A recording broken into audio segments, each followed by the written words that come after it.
What's up, everybody? I hope you're doing good. It's a beautiful evening. It's always a great pleasure to speak to you guys. Well, in fact, I was actually sleeping. I was falling asleep.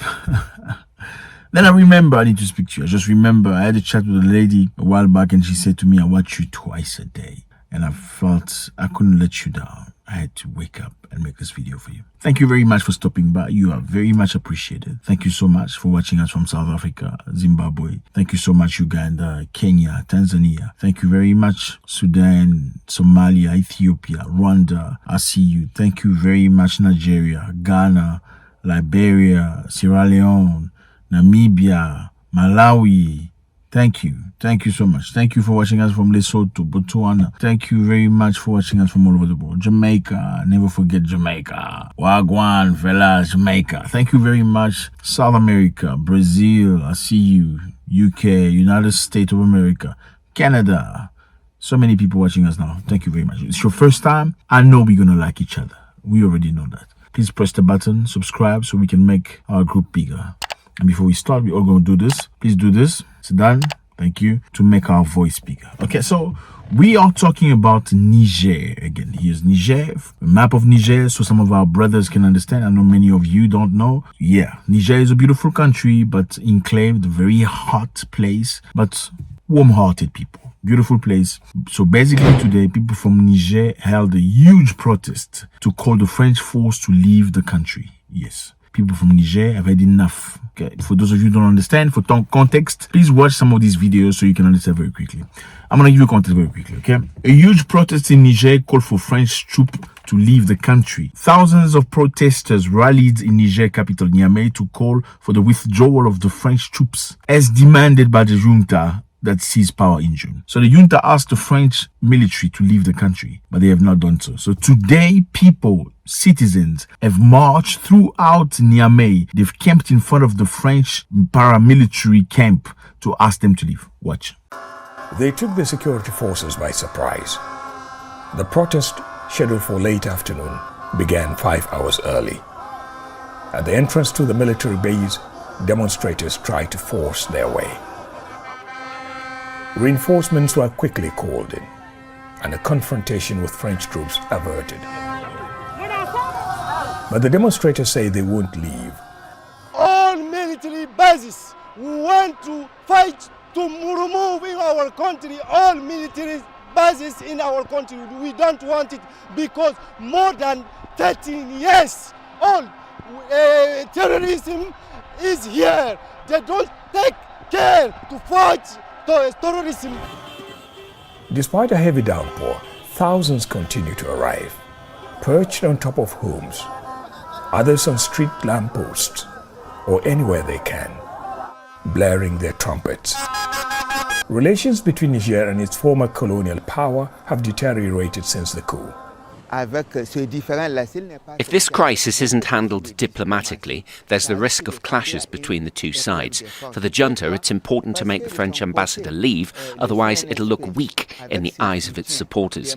The government in France is looking to provoke the junta by questioning its legitimacy. Having been forced out of former colonies Mali and Burkina Faso, analysts say France may not leave Niger without a scene. And the junta here will do all it can to ensure the French leave, at least to save face with supporters who stood by it. So they said the demonstrators gathered near a base housing French soldiers on Saturday after a call by several civic organizations hostile to the French military presence in a West African country. There is 1,500 French military troops in Niger, and people from Niger don't want them anymore, but they don't want to leave. I mean, this is supposed to be a poor country as per the French, but they don't want to leave. They asked them to leave. They said no, they don't want to leave. They held banners proclaiming French army must leave our country. I mean, how hard is it to understand? They don't want you anymore.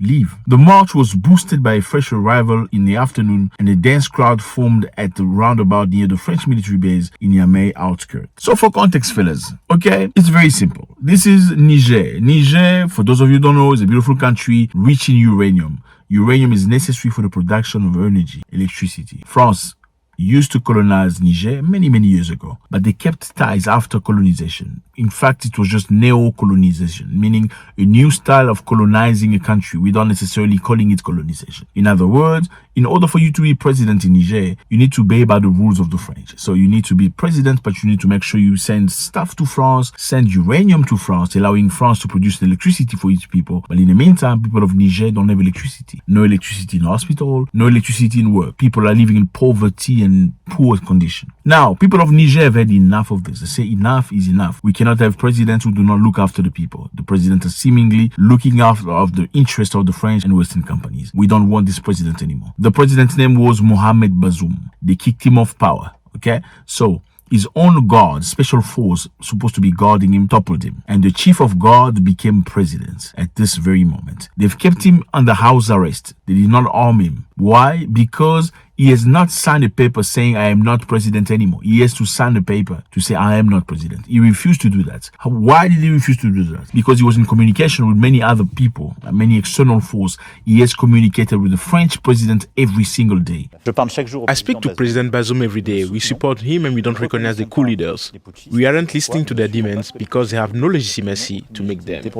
Because the people in power, the military force, refused to take away his communication. He was communicating with the French president, and obviously when you communicate with the French president, they give you advice. Do not say you're not president anymore. Do not sign the paper. That's why he said, I'm not signing the paper. Knowing also that it's not going to be by the military in place, he refused to sign the paper. But in the meantime, French has said for many years, many of their soldiers living in Niger, yes, many of French people soldiers camp in Niger. Why? Because supposedly there are terrorists in the country. The terrorists, we all know, terrorism never used to exist in the past.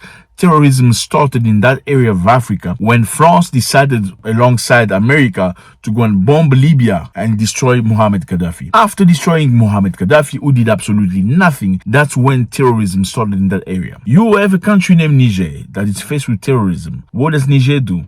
Niger asks for help. Somebody help me, please. The French say, you know what? We can help you. We can send soldiers to fight the terrorists. Now, since French people sent the soldiers in Niger to supposedly fight terrorists, the terrorism has never ended. Never. Terrorism continues. But in the meantime, let's face it, if you finish terrorist problem, it means the French people have to leave the country, right?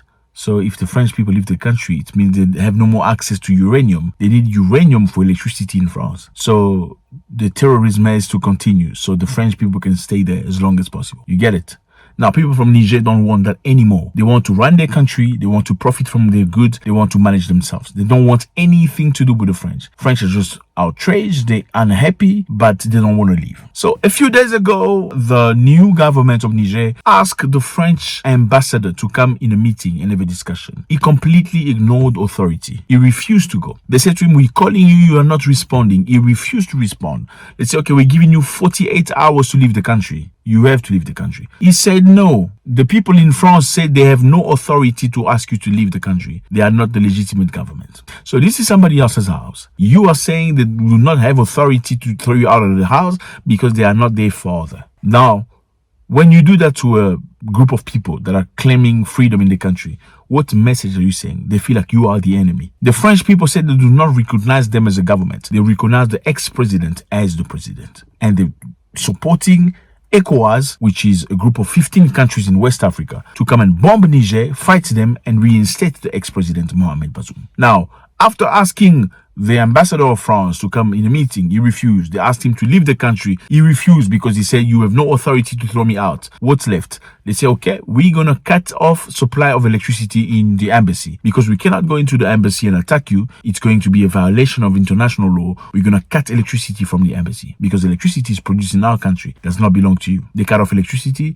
They cut off water supply. And they urge all people of Niger not to give any sort of food to the French people, not to supply them with anything, trying to force them out of the country. After the French did not react to that, the government suspended the immunity of the ambassador. For those of you who don't know, every ambassador in every country benefit from immunity. You cannot take him to court. The whole diplomatic body cannot be taken to court for whatever reason. Whether it is car accident or whatever the situation is, he cannot go to court. But government has the right to say, we suspending your immunity. They've just done that. And they've asked the police to go and evict them from the embassy. The police has not evicted the French people from the embassy, but they have camped outside the embassy because people are tired, in order to show to the world that we, the people of Niger, want this new government. We are tired of Bazoum and we are tired of your implication in our country. They've gone all the way to the French military base that house 1,500 troops to ask them to leave. This is one country coming together for one cause, asking the French people to leave the country. As you can see, there is a French politician in the name of Jean-Luc Mélenchon. He made a comment saying, people of Niger don't want you anymore. Why don't you just leave? Leave other people's country. You can't force yourself. They don't want you anymore. Go. Now, the reason why the French people cannot go is because they're dependent of that uranium for their electricity. They need African countries to make money. They need African countries or else they're going to be a very poor country, unfortunately.